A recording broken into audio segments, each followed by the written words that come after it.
Good morning, everybody. Welcome to Jason Mackey's First 10, a short version podcast talking all things Pittsburgh sports. Today is Tuesday, November 26th. That means another edition of 10 Thoughts. This week's column talks a lot about, well, it talks about everything, but the lead item is Joey Porter Jr. And of all things, I think he's going to play a very important role in the Steelers' tough schedule over the final 6 weeks. Going to tell you about all of that, as well as some other NFL thoughts and even some Penguins thoughts lingering as they practice in advance of Wednesday's game against the Vancouver Canucks. First, want to remind you, though, that this show is brought to you by Edgar Snyder and Associates. If you're injured in an accident, you're probably wondering what's next. For over 40 years, Edgar Snyder and Associates has helped injury victims answer that question. Whether it's gathering evidence, collecting medical records, or dealing with the insurance companies, Edgar Snyder and Associates has helped over 75,000 people handle what's next. Call 1-800-94-EDGAR or visit edgarsnyder.com for a free consultation. And remember, there's never a fee unless they get money for you. All right, so the Joey Porter Jr. thing, here's where I came up with that and why I'm thinking that he could be so important the rest of the way. Look at their schedule. Look at their schedule and who they're going to face and the tough tests that await. Starting Sunday, Cincinnati, Jamar Chase, Joe Burrow. They face the Bengals twice over the final 6 games. Jamar Chase, Joe Burrow, you can say a lot of things. I talked about this on the pod yesterday about the Bengals and their struggles, but those two are not one of them. Chase leads the NFL in receiving yards and touchdowns, but it's not just them. The week after, Jerry Jeudy has been really good and a completely different wide receiver for the Browns since Jameis Winston took over. And then Philadelphia's A.J. Brown as well, a very tough matchup there. And then the Chiefs, Patrick Mahomes, and whole group of wide receivers, including Travis Kelce, although that probably isn't as much Joey Porter Jr. Anyway, it's going to be important, going to be interesting to see what happens here. And also, at the same time, if you look at Joey Porter Jr., was really good through 8 games, and 3 of the past 4, and the past couple have kind of been struggles. It started in Washington, November 10th. The Baltimore game was a really good bounce back, didn't allow anything. Last week was not great. You'd probably like to see a little bit more against Jerry Jeudy. I also think Joey Porter Jr. can shine in these type of matchups and welcomes them as well. So it'll be interesting to see what happens there. Not the only storyline with the Steelers, certainly. Also in my 10 thoughts, I tackled something on Arthur Smith. Just kind of curious to see where this goes. It came from a Jason Lockenfora column in the Washington Post over the weekend, talking to various executives around the league. Lockenfora sort of posited with some words from an executive anonymously about Arthur Smith maybe going to the New York Giants. Interesting, huh? Well, I think a lot depends on the rest of the season, but it's probably the first of many sort of flirtations that there is with the Steelers offensive coordinator. And Justin Fields, given what we know and have talked about, especially on here the past couple days with Russell Wilson, if he's back, can't imagine Justin Fields is back as well. So that makes a lot of sense. I wrote about George Pickens in the 10 Thoughts column as well. And again, I don't think this is like alarm bell territory. I don't think that the Steelers are, in such a scary place that they need to do something about it. And frankly, I still think George Pickens helps them more than he hurts them. But it's hard to deny that this stuff is accumulating. And it's hard to, chalk it up to immaturity or one sort of isolated incident or one-offs, however you want to describe it. I really didn't love the post-game in Cleveland saying the Browns just aren't a good team, that sort of thing. It's just unnecessary. I can understand you're intense. Maybe you go over the line a little bit, get caught up in things.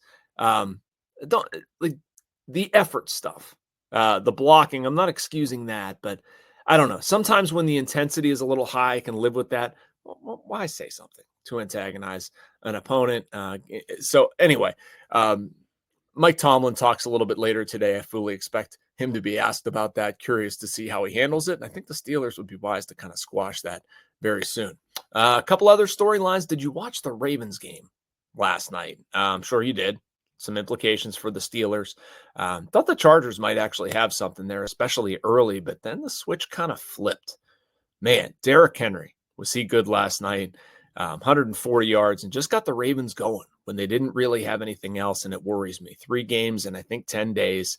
Not that I'm breaking any news here or anything you didn't already know about, but the Eagles, the Ravens, the Chiefs, man, it sets up very difficult for the Steelers. And by the way, I wrote about this in there too. The Eagles are no slouch. Kind of crept up on me a little bit how darn good they've been, but they've won 7 in a row. They've done it with defense. Quinyon Mitchell has been a tough matchup.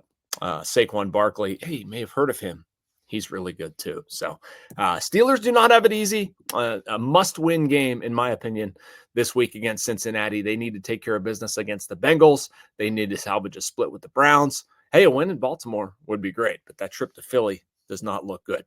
All right, take a short break with our mid-roll read from the Bradenton Area Convention and Visitors Bureau, and then back on the other side with a little bit of Penguins talk. But are you ready for an escape from the everyday? The Bradenton area on Florida's west coast is welcoming visitors.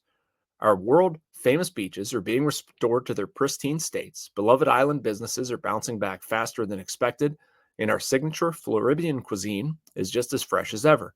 Don't wait. Start planning your visit today at BradentonGolfIslands.com. All right, so this kind of got lost in the sauce last week with everything else happening around the NFL. Steelers playing a Thursday night game or whatever. Wanted to talk a little bit about Sidney Crosby getting to 600 goals and what he means to the city and where the Penguins are at right now. As Sidney gets to another gigantic milestone, Crosby's the 21st player in NHL history to do it, the 7th to do it with one franchise. And it's been a really impressive bounce back from a slow start for Sid. Had 1 goal in just his first 11 games, including a 6-goal drought. But he's been very good lately, has 8 goals, 21 points in 23 games, averaging nearly a point a game. Right now, he's done that every year, 19 seasons. That's tied with Wayne Gretzky for the most in NHL history. But kind of feels hollow, right? It does to me. Not to diminish anything Sid has done because it's incredible. It's absolutely, it's nuts. It's fun. All that stuff to look at where Sid stands in history. Won't be long before he gets to 20th. By the way, Yari Curry sits there at 601. But the Penguins just are in a tough spot, in a weird spot. Trying to not sort of belabor the same thing or trying to find interesting new ways to get to it. But you wish you could be celebrating a 600 goal milestone with much better team context. And it's not there. It's not there. Saturday's loss was a tough one. I can understand Friday to the Jets. They're a really good team. But Saturday, 6-1 to Utah, excuse me. I mean, that was just not a very good hockey team. And the Penguins as well. They're obviously worse than Utah. But then Sunday morning, you have the Blues firing their coach, Drew Bannister. They hired Jim Montgomery, who was fired from the Bruins. Both of those teams, by the way, have a better record than the Penguins. Penguins stuck on 18 points. Both of those had 19 points when they made the move. It's sort of baffling what Fenway Sports Group sees here, what Kyle Dubas sees here, what the Penguins are sticking to.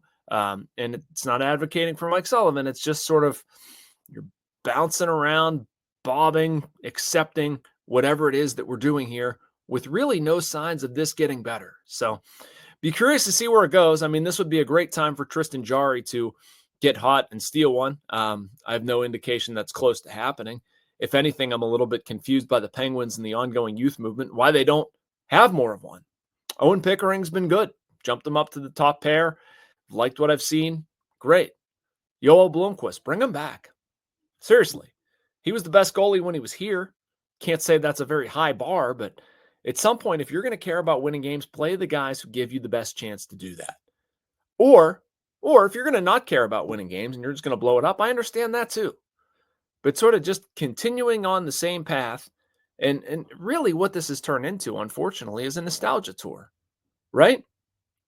Gino reaches certain milestones. Sid reaches certain milestones. We're playing all the hits, just not winning very much. Leading the league in goals against, leading the league, has the worst goal differential in the NHL. Like, again, I'm beating a dead horse here, but it's just like, what are we efforting toward? I'd like to see them go all in one direction, all in the other. The caught in between stuff just does not make sense to me at all. They get back at it on Wednesday. I'll actually be there. Matt Venzel is off for a couple of days, so I get to dust off the old hockey beat writer shoes and write a game story. Probably write a column too. It's going to be a lot of fun. Looking forward to that. Canucks in the house. That does it for this week. Make sure you like and subscribe. You can get all of this and so much more on our Post-Gazette North Shore Drive podcast and YouTube network. I'll be back here Wednesday morning. Thanks for finding First 10, everybody.